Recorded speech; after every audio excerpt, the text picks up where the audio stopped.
Hello for mamas out there. It's another weekend and dalaon na punta ni Chicken sa lugar kung asa pwede sila. So, karon kay Saturday man, magka-time na po mi magbanding sa akong palangging. So, asa ta? Maglayag ta pasamal kay natay atuan na beach na bago daw ito. Actually, we were just invited sa ako ang pamangkin kay birthday sa iyang mama. So, yeah.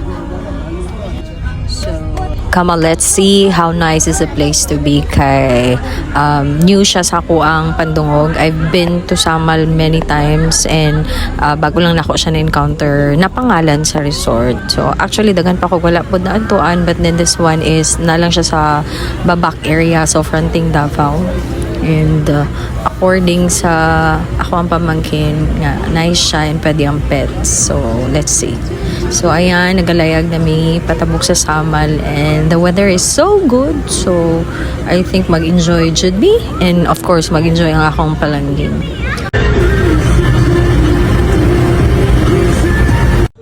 So ayan, around 5 to 10 minutes mabot na mo sa resort, and the name of the resort is Bamboo Resort. Yan, approaching sa gate mo na inyong makita. So very Christmas feels na kayo siya tereno.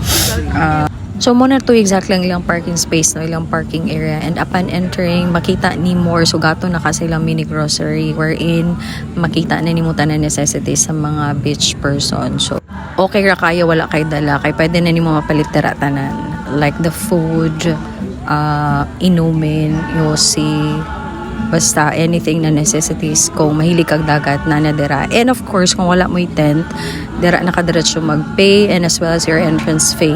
So tanan na dapat bayaran dira, and dili ka makadiretso kung dili ka magdaan dira kay dira magbayad og entrance. So ayan. After yan mo na ang magsugat sa imuha. So another view of their their store from the entrance. Ayan. Very serene lang kayo ang place, and siguro kung hayag ni siya, makaingon dyan ka na clean and green. But since we arrived around 7 p.m. so muna niya mong naabtan, and almost settled na ang tanan ng mga guest sa ilahang tent area. Actually, wala pa sila yung mga rooms. So, I don't know kung mag-rooms jud ba ni sila or nangandam pa sila or ani lang jud nga for tent lang jud ang yang ilahang area. Kay so far akong nakita mga cottages lang na not so aesthetic. Ang importante walay plastics. I mean walay literal na plastic na makita ka. Clean jud siya.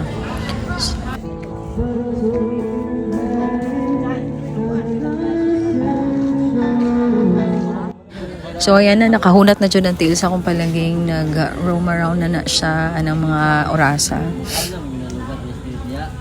Ayan, so mauna siya ang na-occupy sa ako ang igsuon. And that 2 tents, kaya amuan na siya. Actually, ubusan ang tent dere. Good thing, naka-reserve ang ako ang pamakin para sa mo ni Chicken, which is kanang blue one. And that cost 400 pesos. Muna siyang mga uso na tent karon na dili na kayo hassle i-set up, parang something i-fold na lang siya or i-press, unlike atong dati nga marentahan nato sa mga resorts before nga hassle pa kayo, if you know what I mean. So ayan akong pamangkin, ang tito ni Chicken nag-feeling og kanta. Mama niya ang celebrant actually. Sige man kog hingos so gisipon manggod ko. So, gamay lang kayo, may intimate celebration lang. Mismong family lang dyan sa celebrant. This community Chicken. Be, dali be. Dito lang. Labo, hala oh. Hala po. Be oh. Hala. Dance, baby, dance. Dito be. Be, dito. Dali, dance. So ayan, nasa pa disco lights pero wala may nag-disco, so si Chicken na lang. Nalibog siya unsaon niya pagdakop sa mga lights, ug unsa jud na siya pananaw. So mo na lang beach line, but since it's low tide, dili nimo makita ang water. So let's see by tomorrow kung unsa jud ang view aning dagata. I think okay din. Ayan. So the place is very wide for your pets. Kung naamoy pets, okay ra kayo dalaon diri. Ako kay siya madagan-daganan. And yeah, safe and clean again. It's clean. Dili siya sasaw sa mata, dili siya samok.